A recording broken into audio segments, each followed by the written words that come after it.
गौरी मां नारायणी नमोस्तुते शरणागति नारदानं परित्राणं परायणे सर्वस्याति हरे देवी नारायणी नमोस्तुते। गंगेश्वर महादेवની કૃપાથી આજે આ તીર્થમાં શિવ મહાપુરાણનું ભવ્ય આયોજન થયું છે ત્યારે જેમના તપના બલે અને જેની સેવા નિષ્ઠાના બલે આ આયોજન થયું છે એવા દયાલપુરીજી મહારાજ અને દયાલપુરીજી બાપુ, તમે વિચાર તો કરો, આવા શ્રેષ્ઠ મંચ પર બેઠેલા શ્રેષ્ઠ એક બેના નામ લાવું તો કદાચ અવિવેક થાય, એટલે સામૂહિક સંતોની વંદના કરી અને વ્યાસપીઠ ઉપર બેઠેલા વક્તાશ્રી આજે ખૂબ આનંદ થયો। અમને ઘણા ટાઈમથી ઈચ્છા હતી કે અમે ક્યારે આ તીર્થના દર્શન કરવા માટે પહોંચીએ। તમે વિચાર કરો, હરદયાલપુરી મહારાજનું કેટલું તપ હશે કે આવી વિભૂતિઓ એક બે દિવસ આવી નશે, રોજ અહીંયા રોકાયેલા છે અને બાપુએ કીધું એમ કેવી હાજરી આપે છે, આ એમનું તપનું બળ છે, દયાલપુરીજી મહારાજની સેવાનો પ્રતાપ છે। શાસ્ત્ર એમ કહે છે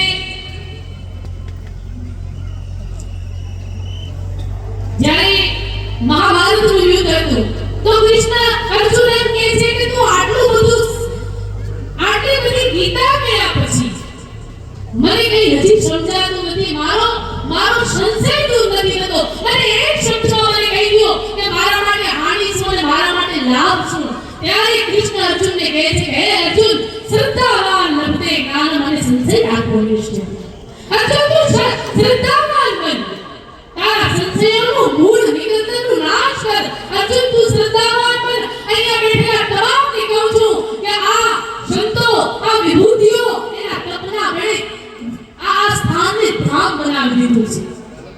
તમે બહુ પુણ્યશાળી છો કે આવા વિભૂતિઓ અહીંયા બિરાજમાન છે, તો એના અચૂક દર્શન કરજો, એના કયું માનજો, બને એટલું આ જગ્યા ઉપર સેવા કરજો। યાદ રાખજો, 50-100 વર્ષનું આયુષ્ય છે, જીવનમાં મૃત્યુ એ નક્કી છે। આ જીવનમાં શું કરવા વ્યક્તિ આવે છે? આ જીવનમાં વ્યક્તિ, આ જન્મમાં વ્યક્તિ, મનુષ્ય જન્મમાં વ્યક્તિ સત્કર્મ કરવા માટે આવે છે।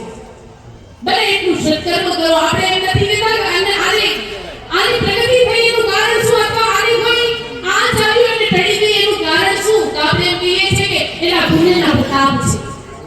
અહીંયા આ જન્મમાં જીવ પુણ્ય એકત્ર કરવા માટે આવે છે। જેટલો થાય એટલું સત્કર્મ કરો, આ સંતોની સેવા કરો। વધારે વિશેષ નથી કહેવાનું, કારણ કે સંતો મહંતોને સાંભળવા છે। બોલી શ્રી ગંગાનાથ મહાદેવ કી। થોડી બાબતની છે તો દરેક સંતના આશીર્વાદ